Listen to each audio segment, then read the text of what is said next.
Tropical Cast, a voz da medicina tropical. Olá, bem-vindos ao podcast da Sociedade Brasileira de Medicina Tropical. Hoje nós vamos falar sobre um achado científico que chama muito a atenção. O registro da maior prevalência de toxicocaríase humana no mundo em uma aldeia indígena localizada às margens do reservatório da usina de Itaipu. A pesquisa revela não apenas a dimensão da exposição dessa comunidade à doença, mas mostra também a vulnerabilidade social e os desafios em saúde que atingem populações indígenas em áreas de fronteira. Neste podcast, vamos tentar entender melhor esse cenário e suas implicações para a saúde pública. Nosso convidado de hoje é o médico veterinário Dr. Vamilton Santarém, professor da UNOeste, especialista em toxicocaríase e zoonoses. Dr. Vamilton tem mestrado, doutorado e pós-doutorado em Parasitologia e Saúde Única pela Universidade Estadual Paulista e Universidade Federal do Paraná, respectivamente. Ele é um dos autores do artigo, publicado recentemente, no qual foi descrita a maior soroprevalência de toxicocaríase humana do mundo. Isso ocorreu em uma comunidade indígena localizada às margens do reservatório da usina de Itaipu, próxima à tríplice fronteira entre Brasil, Paraguai e Argentina. Vamos lá? O assunto é muito interessante. Tropical Cast. Olá, Dr. Vamilton. É um prazer recebê-lo aqui no Tropical Cast. Seja muito bem-vindo. Podíamos começar falando um pouco sobre por que, na sua opinião, a toxicocaríase merece atenção especial no contexto da saúde pública. Muito obrigado pelo convite, pela oportunidade de falar sobre a toxicocaríase, uma zoonose considerada pela Organização Mundial de Saúde, pela OMS, e pelo Centro de Controle e Prevenção de Doenças, o CDC, como uma das zoonoses parasitárias com prioridade para a saúde pública. Essa doença é uma zoonose tropical negligenciada quanto à prevalência em várias partes do mundo. Estima-se, de acordo com a meta-análise, que a soroprevalência para a toxocara seja em torno de 19%. Isso indica que aproximadamente 1/5 da população deve, pelo menos, contato com os agentes etiológicos da doença, que são as larvas de terceiro estágio de nematóides do gênero Toxocara. O Toxocara canis de cães e o Toxocara cat, cujo hospedeiro definitivo são os gatos. A infecção humana, ela ocorre mais comumente pela ingestão acidental de solo contaminado contendo ovos com a larva infectante de Toxocara. A contaminação ocorre quando os cães ou os gatos liberam os ovos juntamente com as fezes. Essas fezes caem ao solo e essas fêmeas adultas do parasito, elas colonizam e se reproduzem no intestino delgado de seus hospedeiros definitivos, como a gente já havia falado, cão e gato. Cada fêmea desse parasito, quando adulta, ela pode eliminar até 200 mil ovos por dia, em um período em torno de 60 a 90 dias. Os ovos embrionam entre 3 e 4 semanas lá no ambiente e podem ficar viáveis no ambiente por um longo período de tempo. Alguns autores comentam até que pode levar 1 ano. Dessa forma, a contaminação de praças públicas, locais públicos, tem sido alvo de estudos em diversas partes do mundo. Esses resultados mostram a relevante contaminação das praças e parques públicos. Um estudo de meta-análise publicado em 2018, com dados de 40 países, e lá estava o Brasil, que é um dos países que tem mais contribuído com a pesquisa sobre toxicocaríase, mostrou que em torno de 21% das praças estavam contaminadas. Mas em alguns locais a contaminação pode ser muito alta. Aqui em Prudente nós realizamos uma pesquisa e nós observamos que em 23 das 25 praças públicas havia a presença de ovos de toxocara. Eu, inclusive, vi uma praça que tinha muito ovo embrionado, muito ovo lavado, provavelmente infectivos. Um dado interessante é que alguns locais onde houve caracterização molecular do material genético extraído dos ovos recuperados de solo, havia maior contaminação por ovos de Toxocara-cat, mostrando também a importância do gato na contaminação ambiental em alguns locais. Lá em Nova York, por exemplo, as praças públicas do Bronx, elas tiveram contaminação muito mais alta do que a contaminação em Manhattan. Acho que a contaminação no Bronx foi em torno de 67%. Já em Manhattan foi em torno de 30%. As duas são altas, mas isso mostra que em locais onde a população é mais vulnerável, a tendência é ter uma contaminação maior, quer seja pelo trânsito de animais e também pelos cuidados com o médico veterinário que esses animais têm. Nesse estudo lá, que foi publicado na PLOS Neglect Tropical Diseases, em 2020, a maior parte dos ovos foram ovos de Toxocara-cat. Esse estudo aí teve a participação de um dos principais pesquisadores sobre toxocaria no mundo, que é o Dr. Peter Hotez, do Departamento de Pediatria lá da Escola Nacional de Medicina Tropical, lá em Houston, lá nos Estados Unidos. Quando a pessoa ingere acidentalmente o solo contaminado, as larvas presentes no ovo eclodem migram através da circulação pelo fígado, coração e pode alcançar diversos órgãos e tecidos. Essa toxocaríase que a gente está falando é geralmente assintomática, mas ela pode ocasionar condições mais severas, como a forma ocular, levando a perda de acuidade visual mesmo, a cegueira. Existe a forma visceral e também a neurotoxocaríase. A toxocaria, que também é conhecida como lavamigras, pode levar também a manifestações cutâneas, como reação esticariforme e desidrose. Se não me falha a memória, lá no Vietnã, as manifestações cutâneas foram o quadro mais observado nas pessoas que tinham toxocaríase, mas o número de pessoas foi relativamente baixo nesse trabalho, em torno de 90 pessoas. Então, dessa forma, respondendo à questão, com importância, a toxocaria merece atenção especial no contexto de saúde pública, isso no contexto mundial. Essa doença também representa uma zoonose que afeta desproporcionalmente as populações com infraestrutura precária, né, ou seja, vulnerabilidade social, e mesmo em países desenvolvidos. Um autor chamado Magnaval, francês, ele citou uma vez que a toxocaria é a mitose mais frequente em países desenvolvidos. Então, o CDC considera essa doença entre as 5 zoonoses parasitárias que necessitam de atenção em saúde, dividindo essa lista que eles apontam contra doenças como leishmaniose, doença de Chagas, toxoplasmose, ciclosporíase. Então, eu acredito que eu fiz um resumo do que é essa doença, né? Mas essa importância realmente é pela ampla distribuição e ela é também negligenciada, é uma doença tropical negligenciada.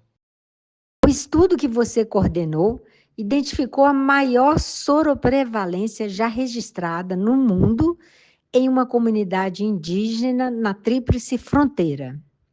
O que mais chamou a sua atenção neste achado? O estudo que nós fizemos, ele foi realizado lá numa comunidade indígena no Paraná, lá na Tríplice Fronteira, em São Miguel do Iguaçu, perto de Foz do Iguaçu. Na verdade, nós acreditávamos que a prevalência fosse até alta nessa comunidade. Nós já havíamos realizado um trabalho, esse trabalho foi realizado em algumas comunidades no Paraná e outras no interior de São Paulo.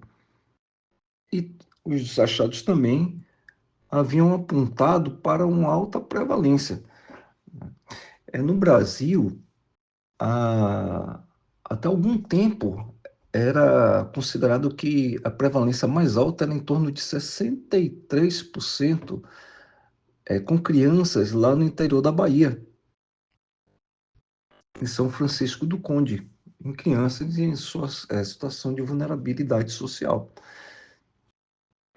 Mas nos chamou a atenção um dado bem interessante, foi publicado perto de 2020, pela equipe lá do pessoal da Universidade Federal de Pelotas, liderado pela doutora Elizabeth Berne, que encontrou uma prevalência de aproximadamente 72%. E essa prevalência não foi com crianças que são tidas como as mais suscetíveis por causa do contato ambiental. Mas esse trabalho lá no Rio Grande do Sul foi feito só com pessoas adultas. E ela foi feita com pessoas no interior, na zona rural. Então, essas pessoas adultas também elas podem estar se infectando ou indicar também uma reinfecção, uma vez que esses anticorpos que são detectados, as imunoglobulinas do tipo G, elas podem ficar durante um bom tempo na circulação. E a gente não tem, através do ELISA, que é o exame que nós realizamos, juntamente, na verdade, ele é feito lá no Instituto de Medicina Tropical de São Paulo, da USP, ele é feito com antígenos de toxocara, lavas de toxocara, e eles podem se manter durante um bom período. No Brasil, esse foi o achado mais alto e também no mundo. Para a gente foi uma surpresa, inclusive contactando, falando com a professora, com a doutora, Suzana Lescano, que é responsável pelas análises laboratoriais, responsável pela ELISA. Claro que nós, quando observamos os dados, nós vimos que era mais alto do que o que tinha sido encontrado na Nigéria com as mulheres gestantes naquele país. Para a gente realmente foi uma surpresa, né? Essa autoprevalência. Nós acreditávamos que fosse ser alto, mas ela superou a expectativa. Na sua opinião, quais são os fatores de risco que contribuem para esta exposição tão significativa nas populações indígenas? O contato com o solo é o principal fator de risco que pode contribuir para a exposição das populações indígenas.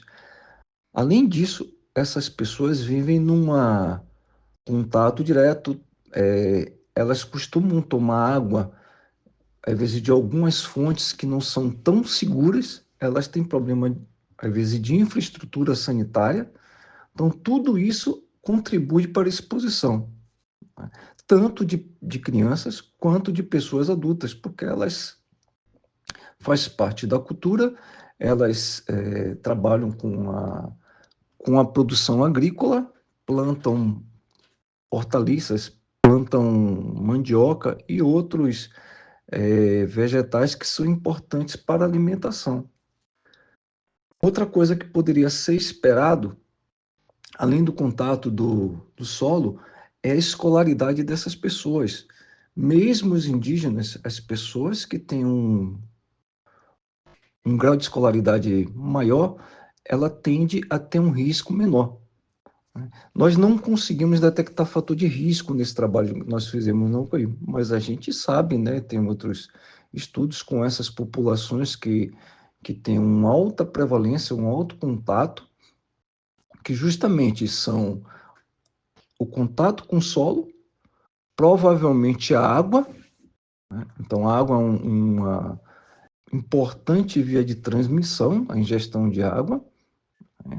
Principalmente quando se fala em rios nascentes, os animais, os cães, principalmente os cães, né, acompanham os indígenas para os rios, na hora que eles tomam banho, a gente observa isso durante as visitas, né? Então isso aí pode causar um risco maior para essas pessoas. Então eu colocaria aqui importante, contato principalmente com solo contaminado.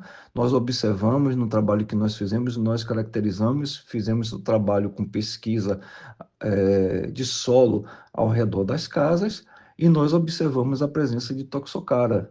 E quando fizemos a caracterização, o que observamos foi a presença de ovos de Toxocara canis. Agora, uma pergunta cuja resposta pode ser um pouco complexa. Como a questão das fronteiras e a ausência de políticas públicas específicas agravam a vulnerabilidade dessas comunidades? Qual é a sua opinião? Em relação à localização da comunidade onde nós trabalhamos, ali na tríplice fronteira do Brasil, com a Argentina e o Paraguai, é um número de pessoas que transitam ali, né? Muito interessante isso. Então, um local onde tem uma grande movimentação de pessoas, inclusive esses indígenas lá que são da maioria da etnia Guarani, eles também transitam em outras comunidades. Então, eles visitam muitas comunidades da Argentina e bastante comunidades lá do Paraguai. Não é de se esperar que eles vão levar a toxocaríase para essas outras comunidades em outros países, porque uma pessoa se torna infectada acidentalmente pela ingestão de ovos que estão embrionados, principalmente. Pode haver também a transmissão pela ingestão de larvas que estão presentes em outros hospedeiros paratênicos, como bovino, aves, que seriam fatores de risco, mas esses animais que são ingeridos pelos indígenas, geralmente eles são bem cozidos, né? Então não se tem no Brasil, que eu tenha conhecimento, nenhum trabalho que mostre a ingestão de carne de hospedeiro paratênico como um fator de risco, né? Em relação à ausência de políticas públicas, o que a gente pode analisar? Não apenas as comunidades que são em vulnerabilidade. Então, precisa no Brasil, com outras doenças negligenciadas, uma ação muito ampla em relação à parte educativa. Esses indígenas, geralmente, eles são tratados anualmente com albendazol, né? Mas principalmente para outros agentes transmitidos por solo, como é o caso de Ascaris, estrongiloides, ancilóstoma, que são outros helmintos também transmitidos pelo solo. E o tricuris também. Então, o professor, o doutor, que eu havia falado, o Peter Rotters, ele faz um apelo para que a toxocariase também seja incluída entre as doenças que são transmitidas por solo, a importância dela. Então, em relação às políticas públicas, principalmente a educação, né? E o que se fala de sanidade. Então, seriam dois pontos importantes para tentar ir trabalhos integrados, porque a toxocaríase, ela é uma doença que tem que ser tratada em termos intersetoriais. Por isso que quando nós fizemos nós fizemos um trabalho de saúde única com a pesquisa nos humanos, também com os cães e o ambiente.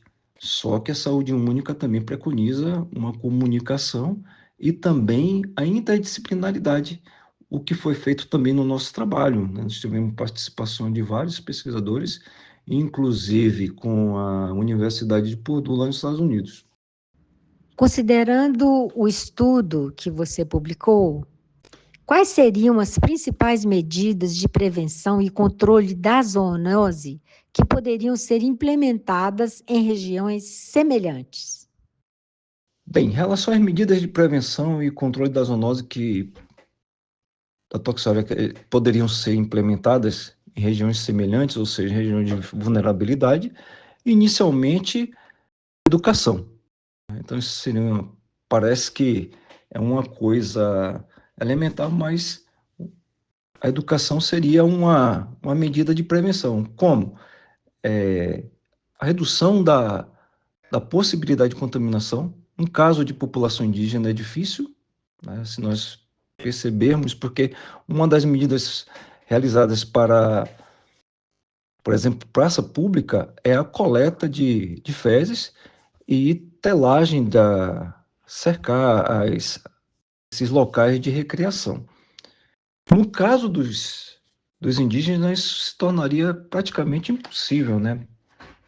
Os cães, eles transitam na comunidade, apesar de ter um responsável, né? Eles vão transitando, então isso pode haver contaminação, entram nas escolas, mas realmente educação com lavagem das mãos das crianças, indicar isso também para as pessoas, não tomar água de fonte que não seja segura, seria outra medida de prevenção. Uma das coisas mais importantes é agora o médico veterinário inserido também na saúde indígena. Isso é importante, uma vez que eles podem prescrever o tratamento principalmente dos filhotes. São os filhotes de cães e de gatos que são responsáveis por mais que 90% da contaminação ambiental. Então, os cães, principalmente os cães, que a possibilidade de transmissão transplacentária, ou seja, a cadela, quando ela está gestante, no terço final de gestação, a migração de lavas, tanto para o útero, como também para a glândula mamária. Esses filhotes de cães já nascem infectados, principalmente nesses animais que estão expostos, né, as cadelas que estão expostas, mas eles liberam ovos até 6 meses, e isso, depois de 6 meses, vai diminuindo a liberação de ovos. Uma vez que o animal há uma imunidade adquirida e o toxocara ele não consegue mais sobreviver no intestino dos animais quando eles são adultos. Aquelas larvas que são ingeridas, principalmente pelo solo, elas fazem migração e ficam no estado de hipobiose nos tecidos dos animais. Então, uma vez que a cadela ela novamente vai cruzar e que ela está prenhe, aí o ciclo pode se repetir com a transmissão pela cadela aos filhotes. Então, uma coisa que seria muito importante é tratar os filhotes dos animais, inclusive começando o tratamento com regime com 2 semanas de tratamento, repetindo-se de 15 em 15 dias até o animal completar 60 dias, e a partir de 60 dias, tratamento mensal até o animal completar 6 meses de idade. Então, isso seria uma medida que seria bem interessante para ser implementada. Então, mais uma vez, educação para a população, para evitar a infecção, principalmente via solo, via água, e o tratamento dos filhotes. Então, seriam os principais componentes quando fosse montar um esquema de tratamento e de controle e prevenção da toxocaríase nesses locais.